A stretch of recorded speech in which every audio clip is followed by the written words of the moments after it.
Donald Trump की इस्राएली prime minister Netanyahu को बचाने की कोशिशें। जी नाज़रीन, आपको बताएंगे कि इस्राएल के जो प्राइम मिनिस्टर है नेतन्याहू, इनके ऊपर 2019 से करप्शन और धोखाधड़ी के इल्जामात चल रहे हैं और जिसका बहुत ही बुरा उन्हें इंजाम उनका होने वाला है। लेकिन बार बार डोनाल्ड ट्रंप जो है वो बार बार रास्ते के अंदर आ रहे हैं और आपको बताएंगे कि ये जो इनके ऊपर इल्जामात लग रहे हैं और इनका जो फैसला करना है ये बेसिकली इस्राएल के प्रेसिडेंट के हाथ में है।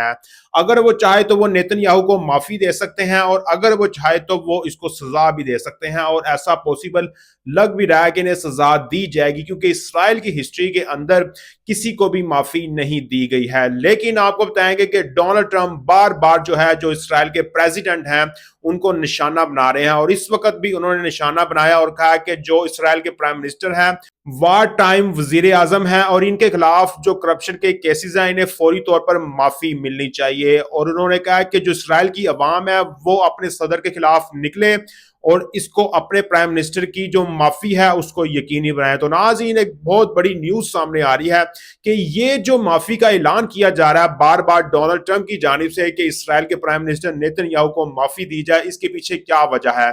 इसके पीछे एक ही वजह है कि जो इस्राएल के प्राइम मिनिस्टर है नेतन्याहू, वो बेसिकली डोनाल्ड ट्रंप के आगे जो है basically remote control prime minister है, या आप कह लें कि ये अमेरिका का ही लगाया हुआ वजीर आजम है। अगर वो नेतन्याहू हट जाते हैं तो उसके बाद अमेरिका का असर रसूख जो है वो इसराइल के अंदर कम हो जाएगा और उसके बाद इसराइल अपने फैसले जो है वो खुद मुख्तारी के करना शुरू हो जाएगा। अभी तक तो जितने भी ये फैसले होते हैं ये डोनाल्ड ट्रंप की मर्जी के होते हैं। जबकि डोनाल्ड ट्रंप के बार बार माफी का कहने पर जो नेतन्याहू है, इन्होंने कहा है कि मैंने डोनाल्ड ट्रंप को कभी नहीं कहा कि आप मेरा साथ दें। लेकिन डोनाल्ड ट्रंप का ये जो बयान है वो उनकी अपनी मुहिम का हिस्सा है और इसमें वजीर आजम यानी मेरा कोई हाथ नहीं है। हालांकि जो दोनों ममालों के दरमियान जो तल्लुकात हैं वो बहुत ही ज्यादा करीबी हैं और अभी भी वो रिसेंटली वहां पे गए थे। तकरीबन 7वीं दफा इन्होंने पिछले साल से अब तक अमेरिका का दौरा कर लिया है और बार बार जाके डोनाल्ड ट्रंप को कहते हैं कि मेरा बचाव किया जाए। तो खैर नाज़रीन, जो